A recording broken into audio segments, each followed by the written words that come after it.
Thank you all so much for coming. My name is Logan Ury. I am based in the Mountain View office, and I'm very excited to be here in New York for this special edition of our Modern Romance series. So this is a series I started in Mountain View last year, and this is our 5th event, and we're so lucky to have Esther Perel and Dan Savage here with us. They are excellent experts on modern romance. So you probably know a little bit about them, but I'll give you some more information about our guests. Esther is a practicing psychotherapist, and she's also a celebrated speaker. She's widely celebrated as one of the most insightful and provocative voices on personal and professional relationships and the complex science behind human interaction. She's also the best-selling author of In Captivity, Unlocking Erotic Intelligence. She's a Belgian native, and she's fluent in 9 languages. Her TED Talks have also been viewed over 10 million times. Welcome, Esther. Thank you.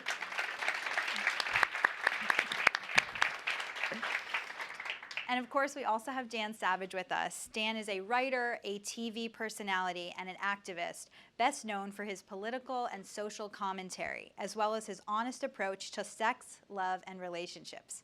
He's the author of the widely syndicated sex advice column, Savage Love, and the host of one of my favorite podcasts, the Savage Love Cast.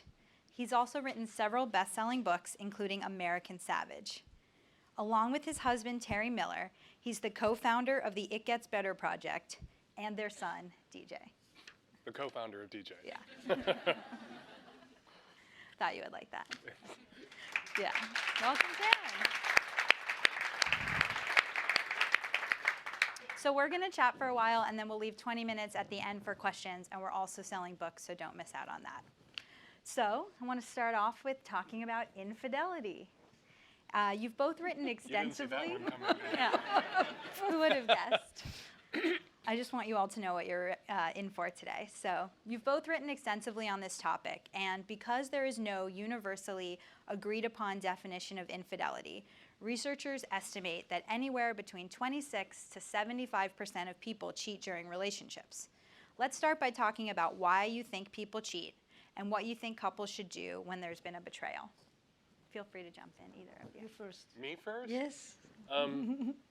People cheat because it's a trap. People cheat because we've expanded the definition of what is cheating to such a ridiculous extent that everyone's essentially a cheater. People cheat because monogamous commitments are a fucking trap. I don't know. I'm not going to be very articulate. This is literally the first time I've spoken aloud today. People cheat because they're bored. People cheat because they're unsatisfied. People cheat because there's an opportunity. People cheat, as Esther points out in In Captivity, to feel alive. People cheat for all sorts of reasons, not all of them. And I usually, when I start talking about this these days, because I'm such a fan of Esther, start citing Esther extensively, so you're going to have to sit here while I do this. People cheat because, and it's not always because they're not in love with their partner, that you can cheat on someone and still very much be in love with them. There are other reasons why people cheat. It seems to me, and the conclusion that I've reached after 25 years of writing Savage Love and being buried under emails, that it's not that we are failing monogamy, it's that monogamy has failed us, and we need to rethink it. That doesn't mean that I'm opposed to all monogamous commitments, or that I think everyone who makes a monogamous commitment or wants a monogamous commitment is a fool or fooling themselves. But the way we talk about monogamy sets up all monogamous relationships for failure. Because what we tell people is that sexual exclusivity is the most important marker of love and commitment, and a failure at that means the relationship entirely is a failure. And we tell people that if you're in love, you will not want to fuck other people, when we all know in our guts and in our junk that you can be in love and you're still going to want to fuck other people. And the people that lie damages the most are the people who really believe it.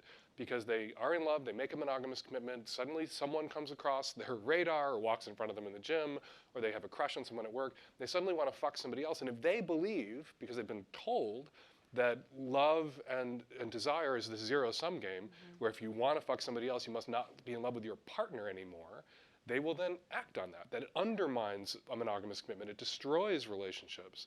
And finally, the last thing I would say is we have to stop telling people that monogamy is the only thing that you have to execute perfectly 100% of the time to be regarded as good at it. That you can fall off a bicycle and still be still win the goddamn Tour de France. Yeah. And you can fall snowboarding and still be an excellent snowboarder. We need to tell people that if you're with somebody for really now, because of expanding lifespans, 50, 60 years, if you make a commitment in your early mid-20s or late 20s or 30s, if you're with somebody for 50 or 60 years and they only cheated on you a handful of times and you only cheated on them a handful of times, you were both pretty good at monogamy. Not bad at it. Yeah. That's great. That's my thing. Which is 30% your thing now. I keep reading you. Did he get it right? Lots, yes, absolutely. But it's very interesting because I think that one thing we have to be careful about is that in some way the conversation about infidelity is not the same as the conversation about monogamy. Because infidelity occurs in consensual non-monogamous couples too. So the first thing I would say is look what word we're using, cheating. And when it's not cheating, it's betraying and violating trust and being unfaithful and being adulterous. There is no morally neutral language to talk about this, first of all. So we are trapped in the words themselves that we use.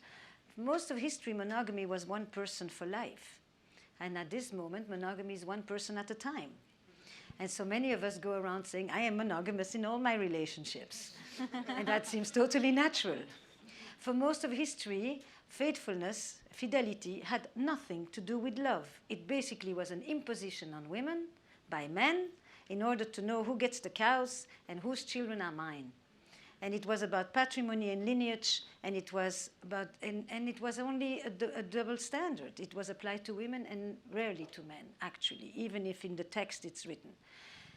But when I think about infidelity, the first thing I often think is, it's the only commandment that is repeated twice in the Bible. Once for doing it and once just for thinking about it. So somebody understood that the human inclination is not necessarily so singular and monogamous. But why we go outside, I would say like this. But I am a therapist, and in that sense, I still very much work with couples all over the world. And there are a few things that are very clear to me, is that the vast majority of people who cheat in my practice are actually not your chronic philanderers. They're not the ones that are continuously cheating. And they are often people who have been faithful for decades. And then one day, they cross a line which often, indeed, they never thought they would cross because they are often monogamous in their values, but plural in their behavior. And they experience a conflict between their values and their behavior. And these people are sometimes going to risk everything they've built for years. And then you say, for what? And then the word you picked up, which, when I wrote it in Mating, it was quite a few years ago. Now I've gone around the globe with this. There's one word that people will tell me when they have an affair. I'm not talking just about fucking and sex. I'm talking about something actually probably a little more involved and sometimes a love story. It's that they feel alive. And that word alive actually goes beyond just the sex. It's about trespassing one's own limitations, the boundaries of the life that one has lived, the constraints of the marriage that one is in, the mortality that is hitting at the door. There is the essence of infidelity is transgression. It's actually about breaking rules, including one's own rules, internal and external. And that transgressive power actually makes people feel alive, free, bold, autonomous. When you have an affair, or when you cheat, as in when you do something that is just for you, then you know that you are not taking care of anybody else, not being a good citizen, not being so responsible.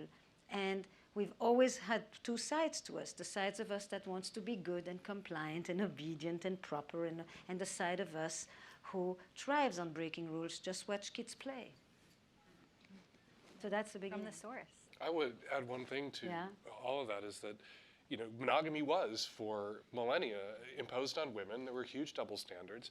And about 100 years ago, we began to make marriage fairer and more egalitarian. Yes, but instead of giving women more rights, we took the rights away from the men. Instead of extending to women the same license that men had always enjoyed and abused, we imposed on men the limitations that we had always imposed on women. And it has been a disaster because men are as bad at it as women are.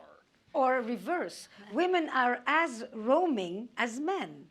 Give the woman a car and then we'll look at her true nature. There's all this talk about Just There's let all her this- leave the house. There's all this talk about sex, about women with low desire, and this is being medicalized, and there are pills coming out to treat low desire, and there's all these therapists and sex researchers working on the problem of low desire. And one thing that keeps coming up is that they'll work with this person, and the low desire, no sex in the marriage is destroying the marriage, and the woman, it's often the woman, but not always, has no desire, can't get it back, the marriage is in peril, is working so hard to get it back, nothing works, there's a divorce, suddenly she's fucking horny again.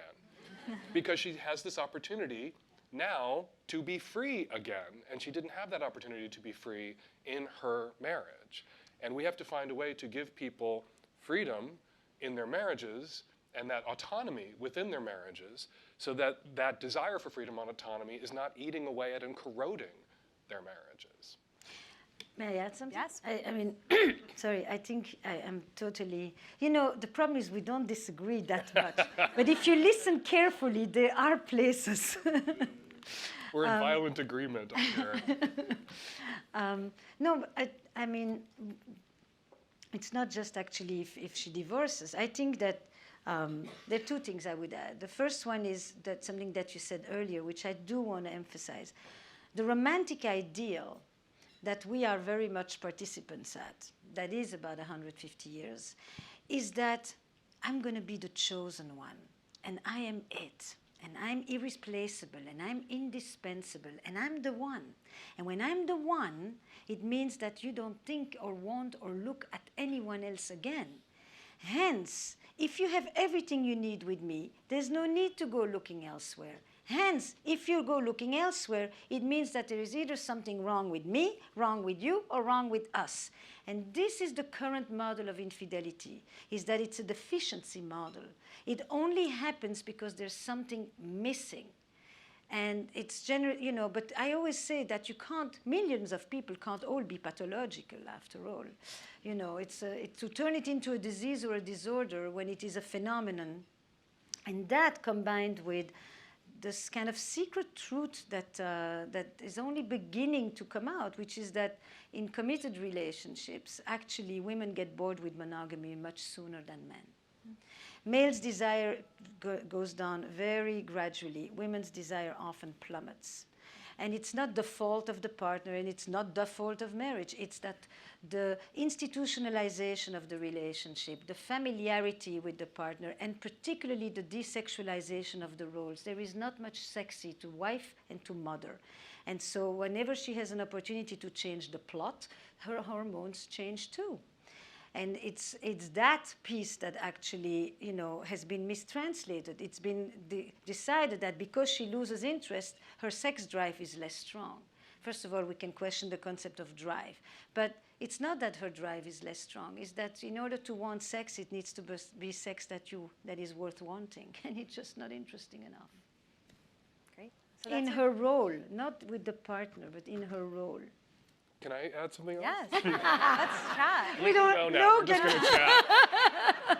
See you later. Thank you. That idea that someone has to be all things, you use the phrase the one, and that's Yeah. the phrase that drives me crazy, and I'm always yelling at people that there is no the one. And you course. know that's a lie about you, that why aren't I all things to you? Because you're looking at someone that you know isn't all things to you and can't be. And the best any of us can hope for is a 0.64 that we round the fuck up to the one. And that's an act of will and an act of love and regard and care for someone, to treat them as if they are this thing that does not actually exist in the world, which is your perfect match, or someone who can be all things to you, or that you can be all things to. And if we can walk away from these myths and these lies, it doesn't destabilize our relationships. It doesn't make them less valuable. It actually makes them stronger. It's really hard to look at somebody every day and live a lie. It's easier to look at somebody every day and say, you aren't the one, there is no one, but I treat you like that one, and the one. And in my treating you that way and you treating me that way in return, we are being so good and kind and loving to each other, and there's value to that. And a greater value to that than there's some one out there. And so if people just knew, like, of course he looked elsewhere, or she looked elsewhere, or they want to fuck other people, or you want to fuck other people, or sometimes you go to friends for emotional fulfillment that you can't get from your partner, and that's okay. Two people can't be all things to each other. We should let Logan. No, it's I great. know, sorry. I'm enjoying it. Yeah. So I think that you're both in violent agreement that monogamy maybe isn't the right answer. And I know, Dan, you are okay, I'll let you answer that. But I think you're famous for your idea of monogamish relationships, which you can discuss. But if you could redesign marriage from scratch with any different kind of contracts, maybe you rethink it every 5 years, how would you redesign marriage? You go first this time. Well, the redesigning marriage depends first and foremost on power. After all, marriage is an institution that stabilizes power, basically, and obligations. Little freedoms, but mostly. So I would not have the same answer when I'm asked this question in North America and if I'm asked this question in Turkey. So this is a very global question with a localized answer. Okay? In our context, I don't know that we actually need marriage. Marriage used to be an economic enterprise. And by the way, infidelity was an economic threat. Now marriage or committed relationships are a romantic arrangement, and so infidelity is a romantic threat. That's really what shifted. So in this romantic arrangement, we have replaced, it's like in the larger economy. It used to be, marriage was a part of the production economy, and you made children, and you created assets and all of that.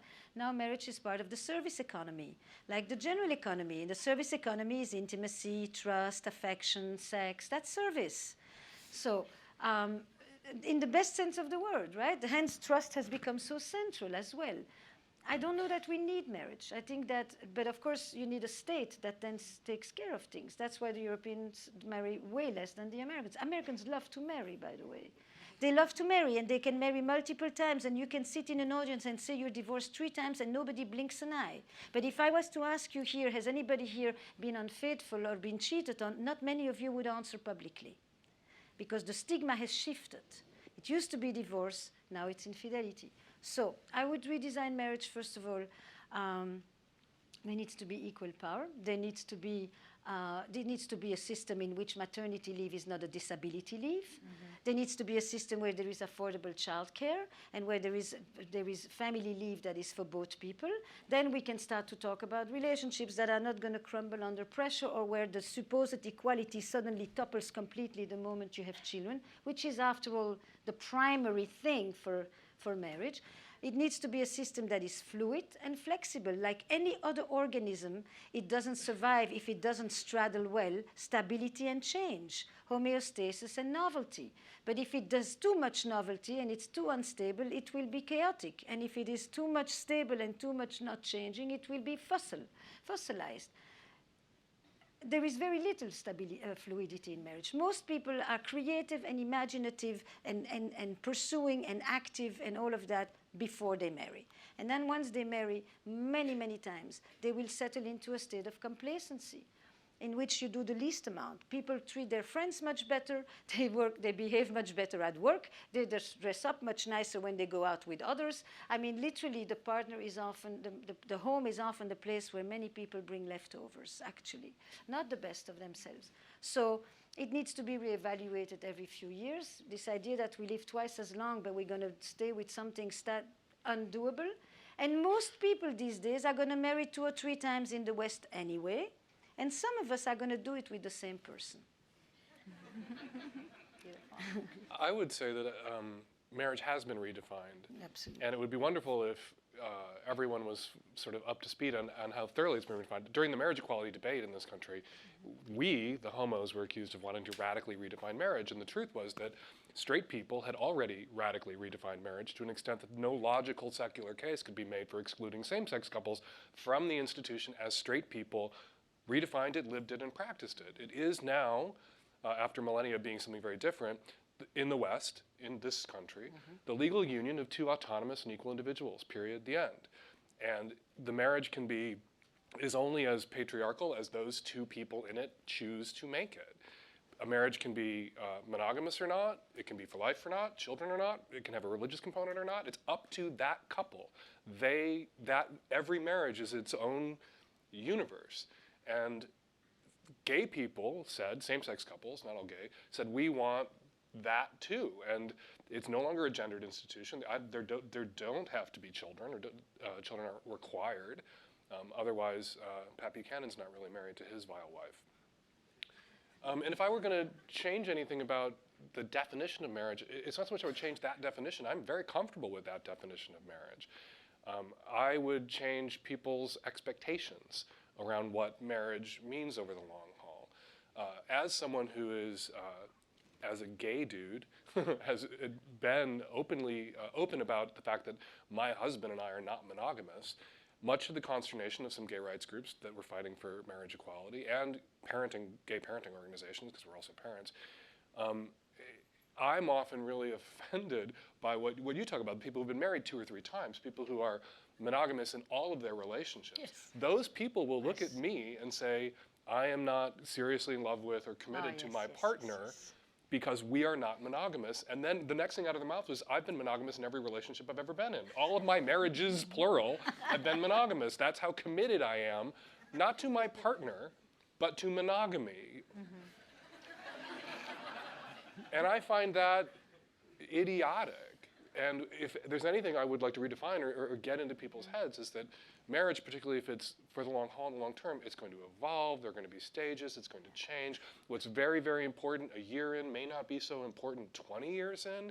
You can reassess, you can reevaluate. That idea of having to opt back in after a few years, that shouldn't just be opt back in for that partner, but opt back in for everything that you guys talked about being important to your marriage or definitional, or what you wanted from your marriage. That stuff changes over time, and we have to roll with it. If indeed we're going to be more committed to commitment than we are to never touching anyone else with our genitals ever again, which to me seems like a ridiculous and very limiting definition of marriage, or commitment. But for many people, that's it. That loyalty is something we only show with our genitals.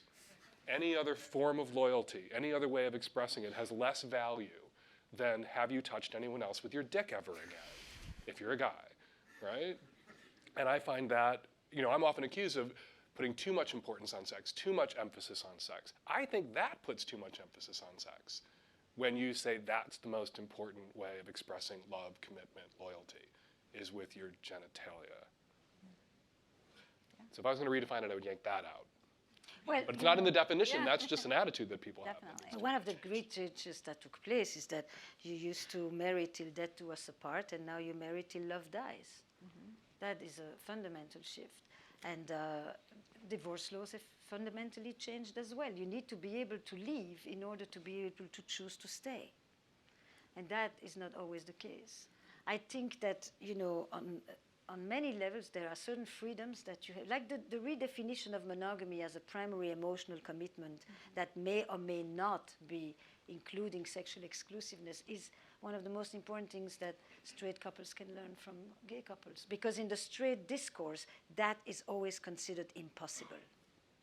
And it's not impossible intrinsically, it's not biologically impossible, it's culturally become impossible over millennia. And there is tremendous freedom that can come from. Well, if there's anything that straight couples could borrow from gay couples, besides brunch reservations, it's that monogamy for gay male couples has always been an opt-in conversation. And so you don't get gay couples realizing 5 or 10 years into the relationship that they're on very different pages about this.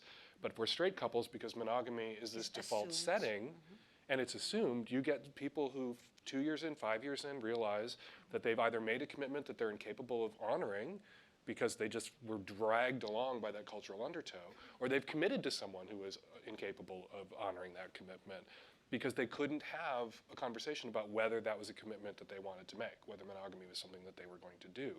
And in almost all gay male relationships that I've been witness to, and all the studies bear this out, monogamy is not important enough to destroy a relationship over and everything else that relationship Sexual is about. exclusiveness. Sexual exclusivity. Do you think that the legalization of gay marriage is going to change that? No. Okay. Do you want to talk more about that? I mean, I get asked that a lot. Yeah. Like, now that we can get married, are we going to all march off into the suburbs and die? And I don't think you see that. I don't think you see that borne out. And I haven't Interesting to see, yeah. witnessed it in the last 6 months since Obergefell, but we'll see in 10 years. I don't think that gay people being open about who we are and being accepted is changing gay people. I think our acceptance and the truths we're telling about our lives and our experience is changing straight people. Yes. You do see a lot already in straight culture that has basically been ripped off, borrowed, renamed from gay culture. We had tricks, you guys hook up. We had fuck buddies, you have friends with benefits. It's always so much more polite when straight people try to say it. The way that most straight people live now into their late 20s, early 30s is the gay lifestyle as sort of condemned and sex panicked about by social conservatives 30 years ago. Moving to urban areas, having many multiple sex partners, having many relationships, not settling down, not becoming that economic unit and cranking out the next wave of human consumers. That delaying of marriage and parenthood, as people are doing who are straight now, is basically what you see is straight people all over the country living the gay lifestyle until they're about 33, and then going off and living the straight lifestyle. And what we know now is there was nothing gay about the gay lifestyle, nothing straight about the straight lifestyle. It was just which boxes people were herded into. But family life has changed enormously. And the configuration of family, from single-parent family, blended family, gay family, commuter family. I mean, we have really developed a multiplicity of models for family, but we remained very monolithic for couple. I actually wouldn't say marriage per se, I would even say couple. And even though marriage as an institution has always been in transition, but coupledom, once romanticism enters, we became really, doggedly devoted to it. It is one of the most tenacious, mystifying stories that has kind of sat over Western culture. Stephanie Kuntz's book, Marriage, A History, The Triumph of Love Over Marriage, is a great read. And it's sometimes shocking for people to learn that social conservatives oppose vigorously marrying for love, that was undermining what marriage was actually about 250, 300 years ago. You married for property, you married for status, you married for legitimate offspring. You didn't marry for anything as fleeting as lust or desire or sexual passion or even love. You had a spouse that was recognized under the law, and you had loves. Actually, what she says is that adultery was the space for love. Marriage was too mercantile an institution to go seek love in it, and so you went outside to find love. But now that we've brought love into marriage, adultery destroys it. That's a major shift. That was great, thank you. I want to shift gears a little bit.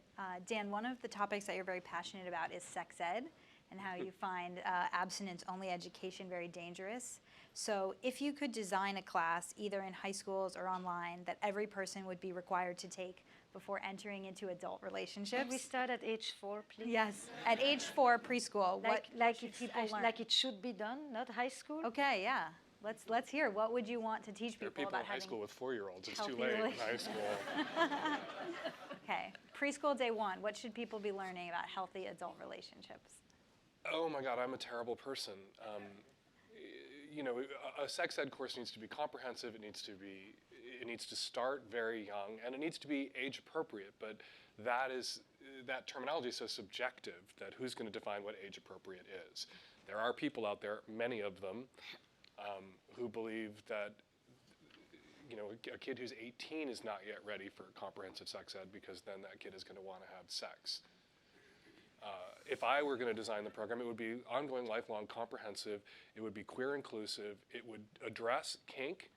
It would address the 99.99% of the sex that people are having over the course of their lives, which is not procreation. It's recreational sex. Even what a lot of us liberals, and as I sweepingly gesture to the room, assuming we're all liberals and progressives, even often what we hold up as an example of really good sex ed, when you look at it and you dig into it, it's just reproductive biology. And you can cover that in about 11 minutes. Any idiot can make a baby. Bristol Palin made 2.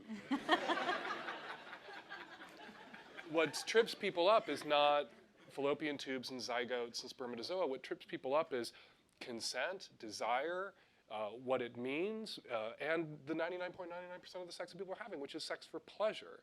And we need to educate young people about the options that most adults who have worked past the sort of vaginal or anal intercourse kind of obsession know, which is that it's not all vaginal or anal intercourse. There's a lot that young people can do sexually that creates those feelings of intimacy and release and that bond that don't involve the sort of high bar, high stakes, high risk that comes with penetrative sex. But imagine a sex ed course that said to 15-year-olds and 14-year-olds and 13-year-olds, first boyfriend, first girlfriend, first non-binary friend, maybe you masturbate together, roll around, have oral sex. You don't have to worry about birth control if you're not having vaginal intercourse yet, and there's plenty of time for that. Learn each other's bodies and learn your own body and enjoy them, and you can wait on that. Good sex ed empowers people not to necessarily have sex, but to make their own choices, their own decisions about when and how. I always compare the sex ed that we get, and speaking of abstinence, I was so thrilled in 2008 during Barack Obama's first inaugural address when he said we're going to return science to its proper place.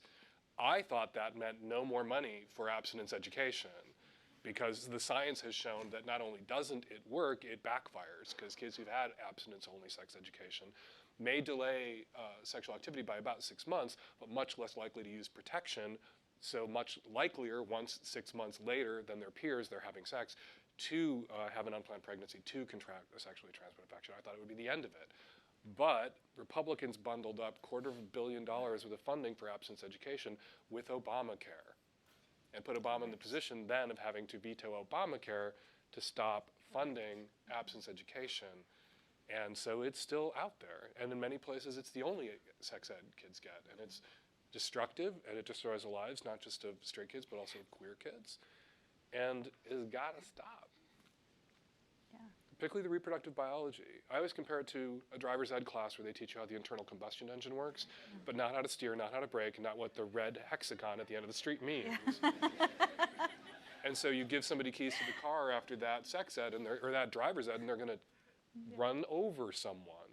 And yet that's our sex ed. Here's how your internal reproductive combustion engine works. Here's the keys to your pants. Now go. Esther, what do you think? You have a very global perspective on what people I'm are even more extreme than this on this one. Okay. Look, I'm married 30 years. I have 2 boys, and I was going to make them not become casualties of the American system. We have comprehensive sex education. It starts at age 4. It doesn't talk about private parts. It's not a plumbing class.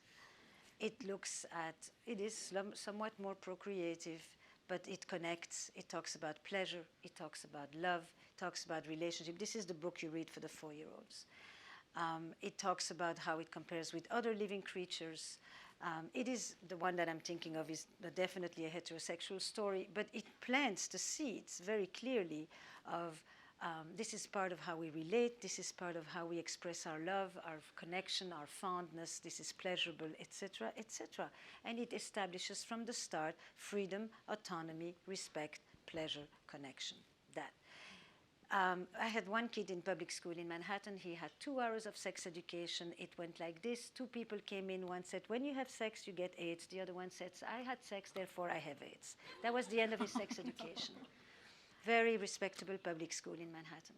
The other one was really, really lucky. He had actually a very good program that I could kind of look through it. But still, it was about disease. It was about the dangers. It was about dysfunction. Here's what's wrong in the United States. This is the only country that doesn't have a public health policy on adolescent sexuality in the West.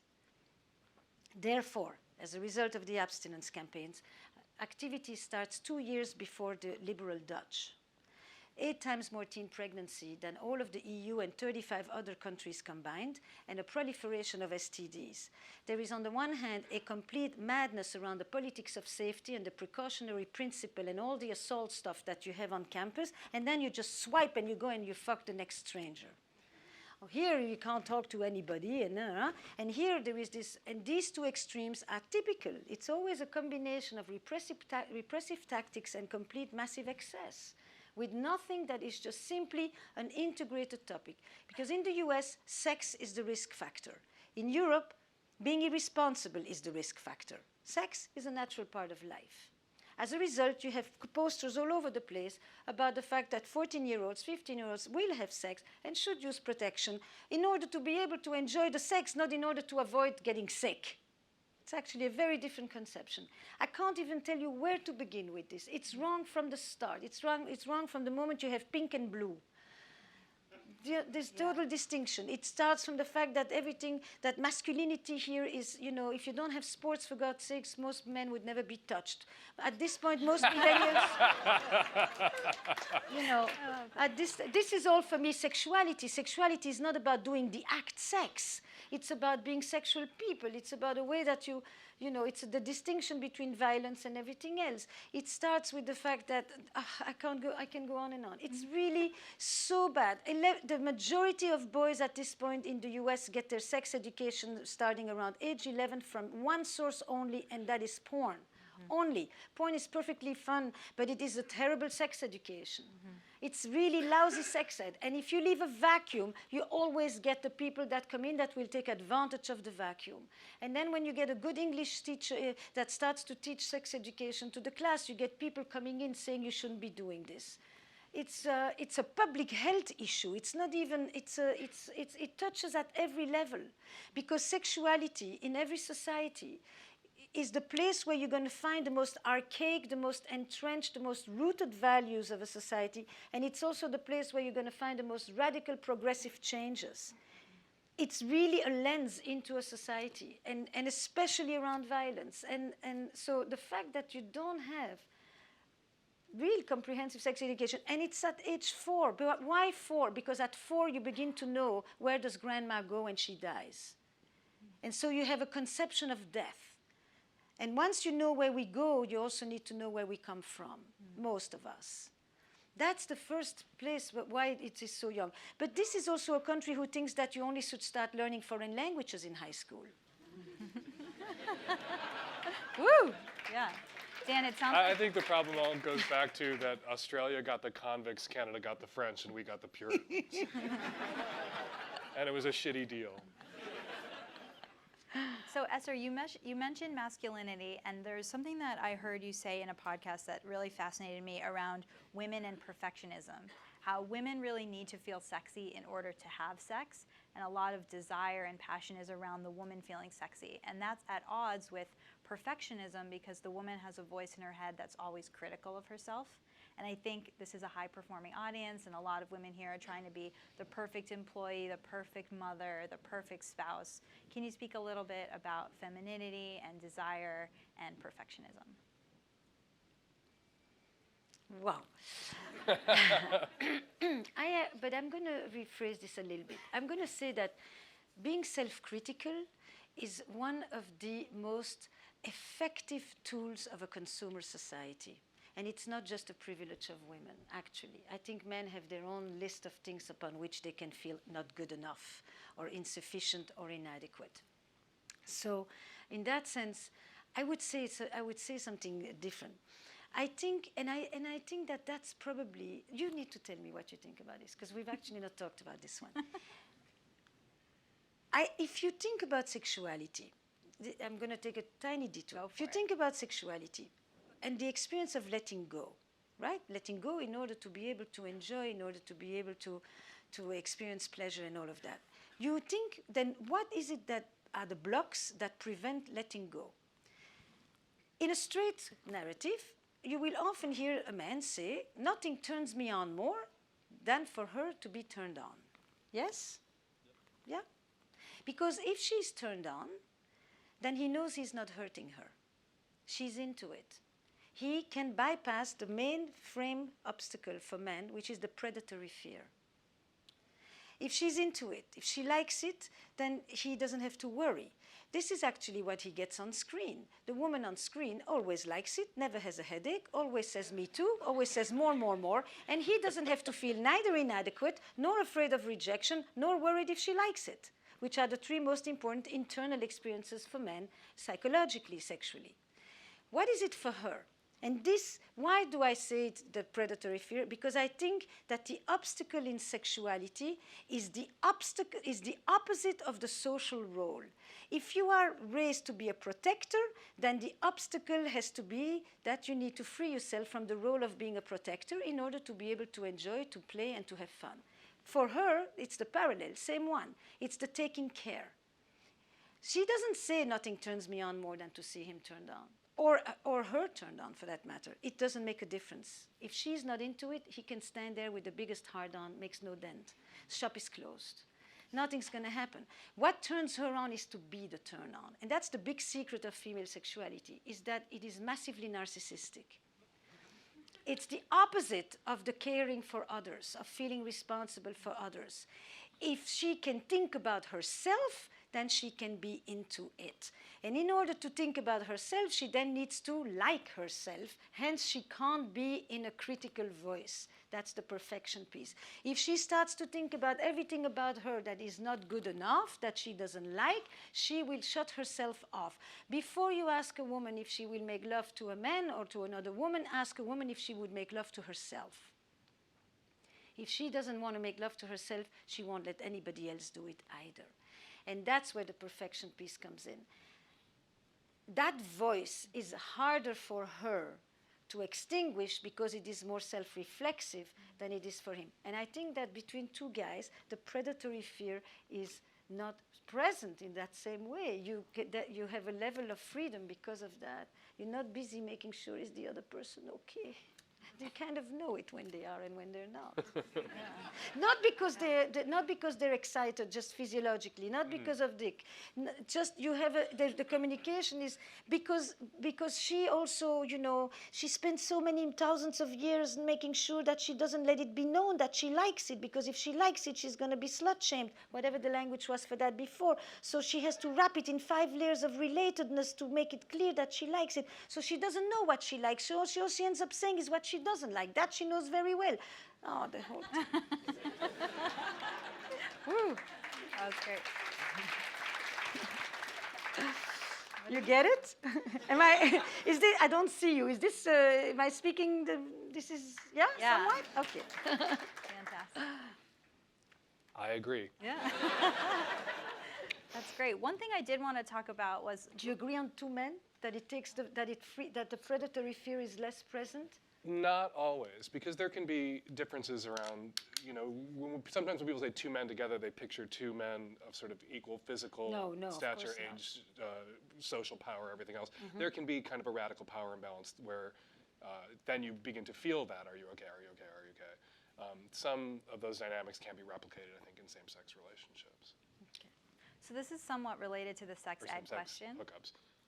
So we're at Google, and google.com has the homepage. I'm sure you've been there many times, and billions of searches happen on that page every day. And sometimes there's a line of text under it promoting a new product or a new service. If you could take over the google.com homepage for a day and leave one message for people around the world, potentially about sex and relationships or not, what message would you want to get out there? If I could take it over for a day, I would just shut it down. Because Google really fucked up my sex advice column. Because 25 years ago, half the questions I would get were, what's a butt plug? And fisting, how do you do that? And those things have wiki pages now. And those were really easy columns to write. A butt plug, it looks like a lava lamp, it goes in your butt. And so all the mail I get, and people would write, like, where's the swingers club in my neighborhood? And that was kind of specialized knowledge 25 years ago. You'd have to have these magazines, these swingers magazines with P.O. boxes listed in the back, and you would then give those to people. And that was half the mail then, and those were easy columns to write. All the mail now is situational ethics. I did this, they did that, this terrible thing happened, who's right, who's wrong, please cut this baby in half. And those columns are much harder to write, so Google made my job much more difficult. And if I just had it for a day, I would shut it all down so I could get some of those what's a butt plug questions back. And I think Google also made somebody else's job a little more difficult. Whose? Rick Santorum. Yes, it did. Yeah. But Google investigated, actually, and declared that it wasn't a gaming of the algorithm. It wasn't any sort of Google bomb. It was just the legitimate first return for about 12 years. I think it's a good lesson. Don't piss off Dan Savage's fans. Readers. Readers. Yeah, people always credit me for the Santorum Google bomb, but a reader suggested the contest. Yeah. A reader came up with the new definition, and readers picked that definition from a field of 10 other definitions. So I was just getting out of the way of my genius readers. Yeah. So no one's taken out their phones yet, but if you're not familiar with this, I recommend Googling it after this talk. Who isn't familiar with Google Santorum at Google? All right, then. Good. Great. Esther, what about you if you could take it over? I would probably shut it down too, but for a different reason. Just to We are give us never a getting invited break. back. Just to give a break. I think at this point, I would probably close up a lot of things for a while to give us the space to reclaim back our own imagination. I think that we are being robbed of our imagination because everything is served up so immediately, and we don't even know. We don't even know. Once people had much richer fantasy lives than they have today. I'm not just talking about sexual fantasy lives, but erotic fantasy lives, yes. And that's why I would close it, to reclaim the power of the erotic in our own imaginative space. Okay, so the headline is Esther Perel and Dan Savage say, shut down. That's right. Great. Got it. Google shut. Okay, on that note, we'll open up the questions from Googlers, see how they feel about this. So if you have a question, just line up at the 2 mics right here. Can we maybe up the light a little Yeah, bit let's in do the that. room? I guess I should be totally honest. I would shut Google down for everyone else but me because I use it every day. Yeah, that's true. We haven't thought this through yet. Any questions? I have more I can ask.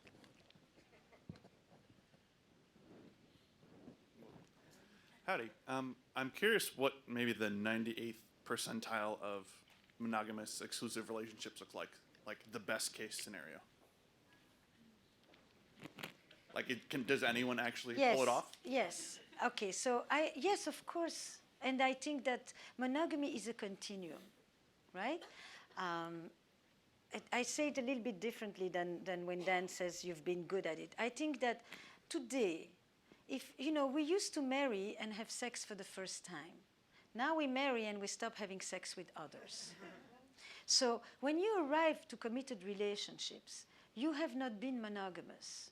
So in some strange way, monogamy only exists in reality. It doesn't exist in your fantasies, and it doesn't exist in your past. A relationship that opts for the choice, that chooses to practice monogamy, and it may change. It may be 10, 15 years of something and then another 15 years of something else. It's really not static. Is a relationship in which people understand the erotic freedom of the other person and decides together what will be a line that we will create about that freedom.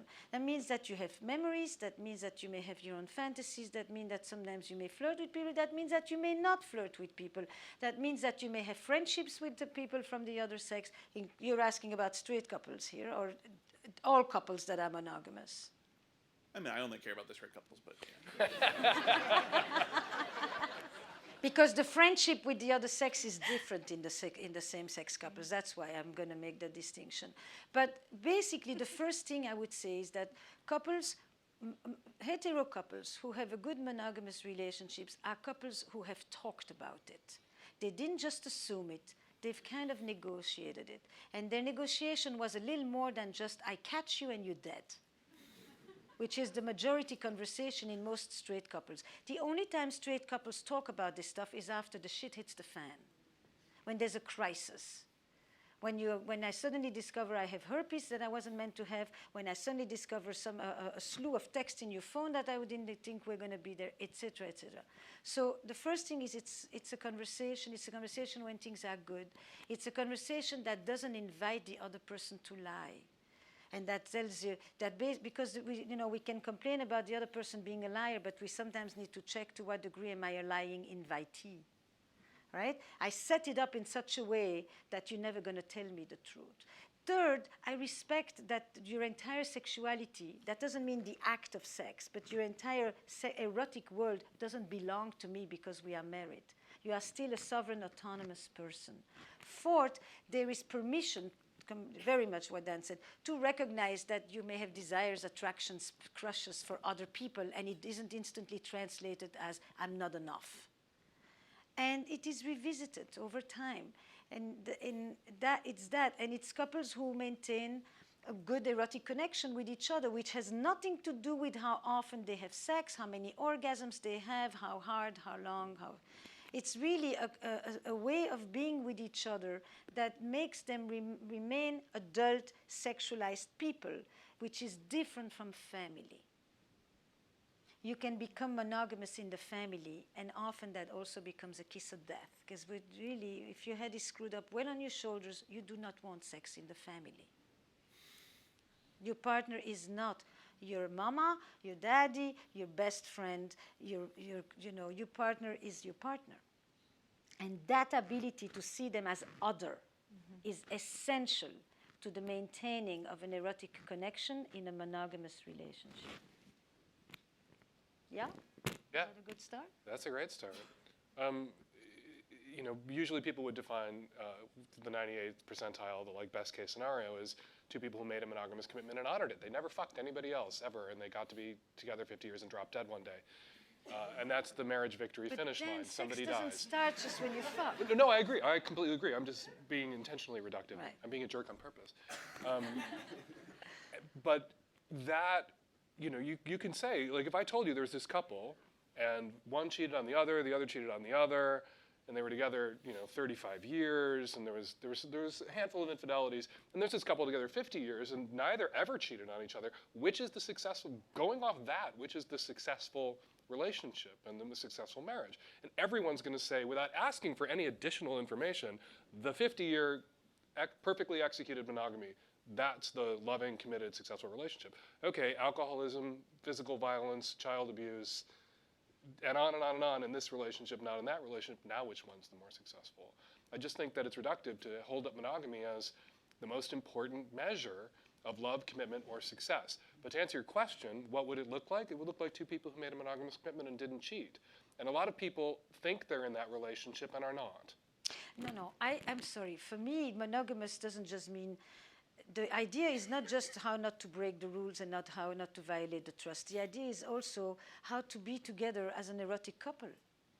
It's not enough, And doing everything that you talked about makes successfully executing a monogamous commitment likelier by giving each other permission to desire others but not act on that desire, not policing each other's sexuality or erotic life entirely, not regarding pornography when discovered as an infidelity or as evidence of an impending infidelity, or defining it as cheating, or having, getting on a cam show once or twice over the course of marriage, whatever else technology has made possible for us.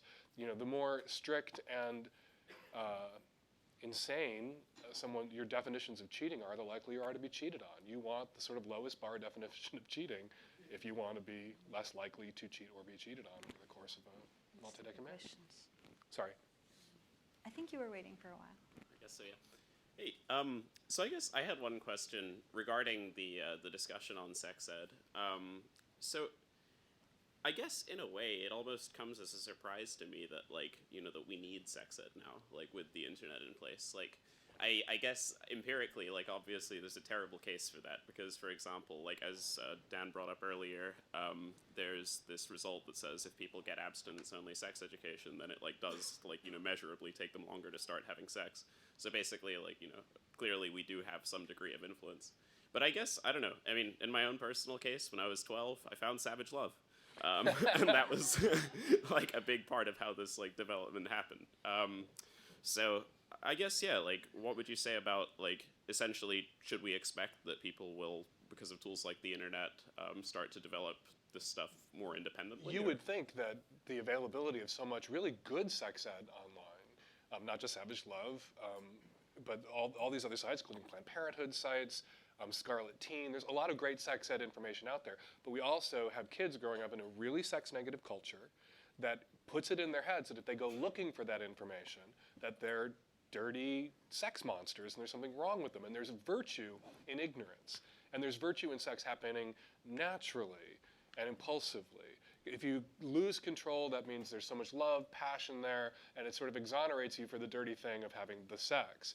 So the intentionality, the planning of it, the thinking about it in advance, for a lot of kids is the barrier to accessing the information that seems so easily accessible. This is so important. This is really, listen to this. So it's not, I have a 17-year-old son, right?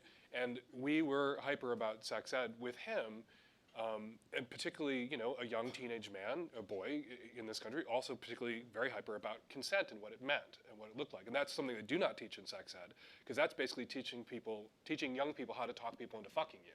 How do you get to yes? And what does a yes look like? And what does a no look like? And what does an implied no look like? Very important. And all of my conversations with my son, he did not want to have. I know that. We don't have to talk about that. But I couldn't know that he knew that because I knew that he would tell me he knew it because he wanted me to stop talking to him about sex. So I had to have those conversations with him, whether he wanted to have them or not, and whether he needed me to have them with him or not, because I couldn't know for sure that he didn't actually know. So I made an outline. I was like, here are the things we're going to talk about. The more you fight this conversation, the longer it takes. And so we had those cons. But kids are really inhibited about seeking. You would think, particularly people in this room probably are seekers of information and ran out there and accessed it even as young people. But a lot of young people don't, particularly young women and girls, that they slut shame themselves in advance of seeking the information they may need. I think you two should pair up and teach a sex ed class online. I think a lot of people. But then we have to compel people. That's why we need the national standard, a national sex ed curriculum. And we can't even have a national curriculum about geography without the right wing shitting its pants every day. Here's two things that you don't get when you go online. And it's also a problem with the sex education that is. Sex education, as I know it, everybody is in the class at the same time. It's not the boys get their education, the girls get their education. That's number one. Second of all, you learn to relate. You learn to listen to the nuances. The problem of the whole debate around consent is that it's part of a culture that has lost the ability to read nuances and to travel ambiguities. Relationships are ambiguous. They're not fuck, no fuck, in, out, yes, no. Life is not like that in the extremes in the relationship world, and that you do not get from a screen.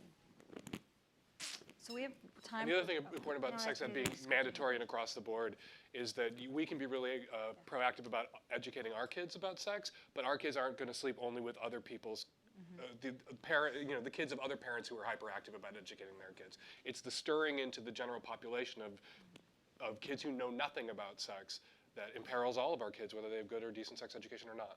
So we have time for one more question, and then I don't want to miss out on book signing in the back. So go for it. All right. So when you think about it and rationalize, the idea of monogamy makes sense. However, the feelings and emotions do not follow, right? Because we're being wired by the society to feel bad about it over decades. So like, how do you cut the wire and like make emotions match the thoughts? And like, how was the process for you? Are you referring to jealousy, particularly? Yeah. And other feelings. People often say in conversations about non-monogamy or monogamishemy or whatever, they bring up jealousy as a disqualifier somehow. That these feelings of jealousy mean that we shouldn't have this kind of relationship, or I'm incapable of having this kind of relationship, or that because there's jealousy within our relationship, that we as a couple obviously can't be non-monogamous. And I don't think every couple needs to be or should be or would be happier being non-monogamous. I'm not prescriptive about it.